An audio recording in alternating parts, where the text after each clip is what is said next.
مجھے ایک ذمہ دار شخص نے بتایا جو محافل کا انتظام و انصرام کرتا ہے کہ ہمارے ہاں ایک پیر صاحب تشریف لائے تو ہم نے ان کو کہا کہ آپ بر وقت تشریف لے آئیے گا، لیکن وہ دیر سے آئے تو ہم نے ان کو بڑا زور دیا کہ محراب کے پچھلے جانب سے جو عقبی دروازہ ہے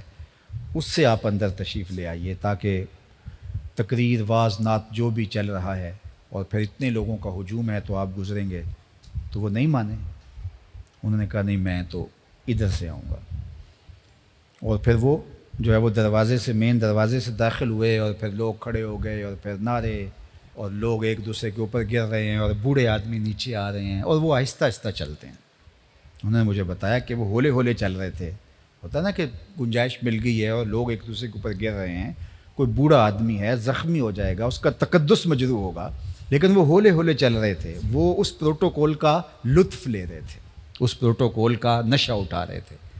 مجھے بتاؤ بوڑھوں کے اوپر لوگ گر رہے ہیں اور اس پروٹوکول کا بھی جو لطف اٹھا رہا ہے، پھر ایسے پیر اور یہ وزیر مشیر اور حکمرانوں کا کیا فرق رہا؟ تو یہ ان چیزوں کا بہت خیال کرنا چاہیے۔ بزرگوں سے ملنا، علماء سے ملنا، نعت خوانوں سے ملنا، قاریوں سے ملنا اچھی بات ہے، لیکن اگر آپ کسی کو دھکا دے کے ملتے ہیں، وہ تو حجر اسود کو چومنے سے بھی روک دیا گیا اگر کسی کو دھکا دینا پڑے۔ حجر اسود کون ہے؟ یمین اللہ، اللہ کا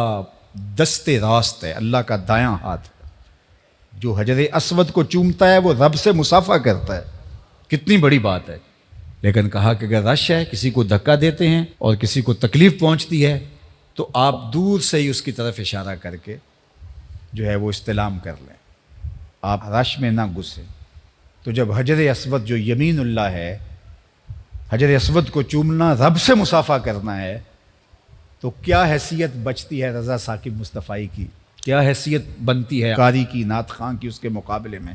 کہ آپ مسجد کا تقدس مجروح کر رہے ہیں اور پامال کر رہے ہوں، اور بوڑھے بزرگ روندے جا رہے ہوں، بچے روندے جا رہے ہوں، اور آپ آہستہ آہستہ چل رہے ہوں تاکہ پروٹوکول انجوائے کریں، یہ لطف لیں، کشید کریں مزہ۔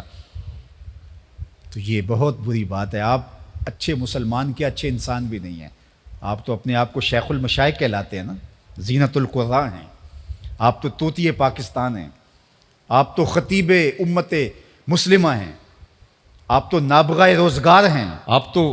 بہت بڑے ولی ہیں، اور آپ پتہ نہیں کیا کیا ہیں وہ القاب جو آپ کے ساتھ لگتے ہیں۔ میں کہتا ہوں آپ اچھے انسان بھی نہیں ہیں۔ آپ کو پتہ ہے کس کی وجہ سے بوڑھا روندا جا سکتا ہے اور آپ کی آنکھوں کے سامنے روندا جا رہا ہے، اور آپ کی طبیعت گھٹن میں نہیں آتی، آپ کے چہرے پر پریشانی نہیں آتی کہ یہ کیا ہو رہا ہے۔ آپ آہستہ آہستہ قدم رکھتے ہیں، جس طرح قدم دکھتے ہیں اور ایسے ایسے چلتے ہیں تاکہ اس کا زیادہ سے زیادہ لطف کشید کر سکیں۔ تو صاحب آپ کو گمان ہے، آپ کے مرید کہتے ہیں کہ آپ شیخ المشائخ ہیں اور غوث اثر ہیں، زمانے کے مقتدا ہیں، اس زمانے کے سب سے بڑے آپ ہیں، لیکن یہ آپ کے مرید کہتے ہیں، آپ کہتے ہیں، لیکن میں کہتا ہوں آپ اچھے انسان بھی نہیں ہیں۔